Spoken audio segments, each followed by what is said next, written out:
Hi friends, welcome to Sikdar's academy. Sikdar's একাডেমিতে সবাইকে স্বাগত। এই ভিডিওতে আমরা প্রাথমিকের 32,000 শিক্ষকের চাকরি বাতিল সেই সংক্রান্ত মামলার প্রথম থেকে শেষ পর্যন্ত জানব। এখন কি পরিস্থিতি সমস্ত বিষয়ে কিন্তু আমরা জানব। প্রথমেই দেখুন মামলার পটভূমি কোথা থেকে শুরু। অ্যাকচুয়ালি মামলাটি 2016 সালে পশ্চিমবঙ্গ প্রাথমিক শিক্ষা পর্ষদ 32,000 শিক্ষকের নিয়োগ প্রক্রিয়া শুরু করে। অ্যাকচুয়ালি এখানে 42,000 ছিল, ঠিক আছে। তবে সেই নিয়োগ নিয়ে একাধিক অভিযোগ ওঠে, বিশেষ করে অস্বচ্ছতা, মেধা তালিকার অভাব এবং কম নম্বর প্রাপ্তদের চাকরি পাওয়া নিয়ে প্রশ্ন ওঠে। মূল অভিযোগ ওঠে 140 জন অপ্রশিক্ষিত প্রার্থীর তরফে, যারা আদালতের দ্বারস্থ হন। ধীরে ধীরে এই মামলা কেবল প্রশিক্ষণের সীমাবদ্ধতায় থেমে না থেকে দুর্নীতির অভিযোগে রূপান্তরিত হয়। তাহলে প্রথমে কিন্তু এই যে 2016 সালের যে 42,000 শিক্ষক নিয়োগ করা হয়েছিল, তার মধ্যে এই 32,000 শিক্ষক যারা তখনকার সময় প্রশিক্ষিত ছিলেন না, সেই বিষয়টা তাদের চাকরির বাতিল হয় এবং পরবর্তীকালে তাদের বাতিল হয়। এবং তারপরেই কাদের পরিপ্রেক্ষিতে বাতিল হয় সেটা 140 জন অপ্রশিক্ষিত প্রার্থীর তরফে মামলা করা হয়েছিল। প্রথমে কি কি কারণ ছিল? বিশেষ করে অস্বচ্ছতা, মেধা তালিকার অভাব ও কম নম্বর প্রাপ্তদের চাকরি পাওয়া। তারপরে আস্তে আস্তে কিন্তু এটা দুর্নীতির সঙ্গে জড়ায়। প্রাথমিক শিক্ষা পর্ষদের অবস্থান কি? তো আইনজীবীরা যে সমস্ত বলেছেন এখানে সেগুলোর আমি একটা কোট করেছি। আবেদনকারীরা প্রথমে কেবল অপ্রশিক্ষিত প্রার্থী হিসাবে মামলা করেছিলেন, কিন্তু পরে মামলাকে দুর্নীতির দিকেও নিয়ে যাওয়া হয়েছে, যা অন্যায্য। এটা কিন্তু পর্ষদের অবস্থান আদালতে। একক বেঞ্চ সাক্ষ্য আইনে 156 ধারা প্রয়োগ করেছে, যা বিচার বিভাগীয় আদালতের ক্ষেত্রে প্রযোজ্য।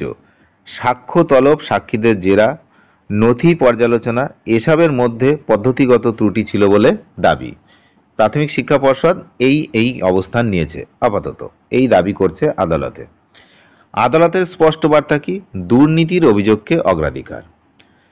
বিচারপতির পর্যবেক্ষণ ছিল গুরুত্বপূর্ণ। তিনি বলেন, নিয়োগ প্রক্রিয়ায় দুর্নীতির ছাপ পাওয়া গেছে, যদিও পদ্ধতিগত বিষয়ে কিছু প্রশ্ন রয়েছে, কিন্তু তা দুর্নীতির গুরুত্বকে ম্লান করে না।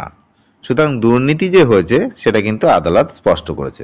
আদালত আরও জানায়, বিশেষ পরিস্থিতিতে প্রাথমিক আবেদনের গণ্ডির বাইরে গিয়েও আদালত বিষয়টি বিচার করতে পারে। এই হলো আদালতের স্পষ্ট বার্তা। তো মামলার মূল বিতর্কিত বিষয়গুলি কি কি ছিল? বিতর্কিত বিষয় এবং তার ব্যাখ্যা এখানে সুন্দরভাবে করা আছে। অ্যাপটিটিউড টেস্ট সেটা যথাযথভাবে নেওয়া হয়নি বলে অভিযোগ। এখানে প্রচুর সমস্যা রয়েছে। কোনো জেলায় কোনো ক্যান্ডিডেট বলছেন যে তাদের অ্যাপটিটিউড টেস্ট নেওয়া হয়েছে, আবার সেটা খুব কম সংখ্যক এবং বেশিরভাগ জায়গা থেকেই কিন্তু আসছে যে অ্যাপটিটিউড টেস্ট নেওয়া হয়নি। এবং আপনিও আপনার আশেপাশের বাড়ির চারপাশে দেখবেন যারা প্রাইমারিতে প্রাথমিকে সেই সময় চাকরি করছিল তাদেরকে শুনবেন, তারাও বলছে যে তাদের শুধু ইন্টারভিউ নেওয়া হয়েছে, অ্যাপটিটিউড টেস্ট নেওয়া হয়নি। এবং সেটা প্রযোজ্য, অনেকেই জানে। এবং সবাই যে চাকরি পেয়েছে তা তো নয়, যারা চাকরি পায়নি তারাও তো ইন্টারভিউ দিয়েছে। তো একই ইন্টারভিউ দিয়ে কেউ চাকরি পেয়েছে, কেউ পায়নি। তো যে পায়নি আর যে পেয়েছে দুজনের বক্তব্য কখনো কখনো এখন ডিনাই করা হচ্ছে, বিকজ যারা চাকরি পেয়ে গেছিল তারা এখন অনেক সময় মিথ্যা কথাও বলছে। এটা কিন্তু পরিষ্কার কথা, মিথ্যা কথা বলছে। হয়নি অ্যাপটিটিউড টেস্ট, বলছে অ্যাপটিটিউড টেস্ট হয়েছে, এরকমও বলছে। ওই ছেলেটির সঙ্গে অন্য যে ছেলেটি একই দিনে ইন্টারভিউ বোর্ডে ছিল, সে বলছে যে অ্যাপটিটিউড টেস্ট বলে কোনো টেস্টই হয়নি, আর ও বলছে আমার অ্যাপটিটিউড টেস্ট নেওয়া হয়েছিল।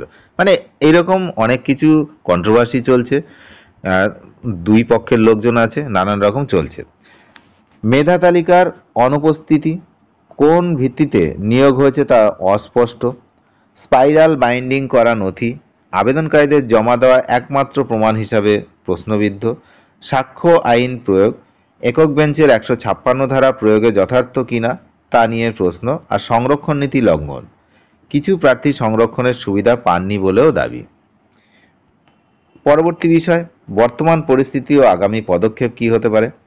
বর্তমানে মামলার শুনানি চলছে। ইতিমধ্যে পর্ষদের একটি এবং চাকরি হারানো শিক্ষকদের 43টি মিলিয়ে মোট 44টি আপিল জমা পড়েছে। এছাড়াও বহু অসফল প্রার্থীও আদালতে আবেদন করেছেন। আদালত পরবর্তী শুনানির জন্য দিন ধার্য করেছে, আপনারা জানেন 20 মে, 20 তারিখ, আগামী 20 তারিখ, এবং সব পক্ষের বক্তব্য শোনার পরই কিন্তু চূড়ান্ত রায় দেওয়া হবে, এমনটাই কিন্তু জানা যাচ্ছে। এই রায়ের প্রভাব কি হবে? হাজার হাজার চাকরিপ্রাপ্ত শিক্ষকদের ভবিষ্যৎ এই রায়ের উপর নির্ভর করছে। মানে 32,000 সংখ্যাটা অনেক। আদালতের পর্যবেক্ষণ থেকেই পরিষ্কার, এই নিয়োগ সম্পূর্ণ বাতিল হওয়ার সম্ভাবনা কিন্তু কম রয়েছে, যেটা এখনো পর্যন্ত বোঝা যাচ্ছে। তো দুর্নীতির অভিযোগ গুরুত্ব পেলেও সমস্ত নিয়োগ প্রক্রিয়া অকার্যকর হবে না, এমনই কিন্তু ইঙ্গিত মিলছে আদালতের তরফে। তবে দুর্নীতিকে প্রাধান্য দেওয়া হচ্ছে, তার মানে এখন এখানে একটু সমস্যা রয়েছে। এখানে কি হবে এখনো কিন্তু বলা যাচ্ছে না। তাহলে এই হতে পারে, এগুলো কিন্তু সম্ভাবনা, এটা কিন্তু কেউ ধরে নেবেন না যে এটাই হচ্ছে হবে। এটা কিন্তু প্রভাব কি হতে পারে, এটা হচ্ছে সম্ভাবনা। এই হচ্ছে ব্যাপার। স্বচ্ছ নিয়োগ প্রক্রিয়ার পথে এক ধাপ এগোনো।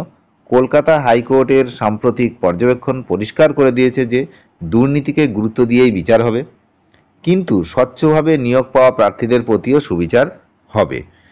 তাহলে কি হলো? দুর্নীতিতে গুরুত্ব দেওয়া হচ্ছে এবং স্বচ্ছভাবে নিয়োগ পাওয়া প্রার্থীদের প্রতিও সুবিচার হবে।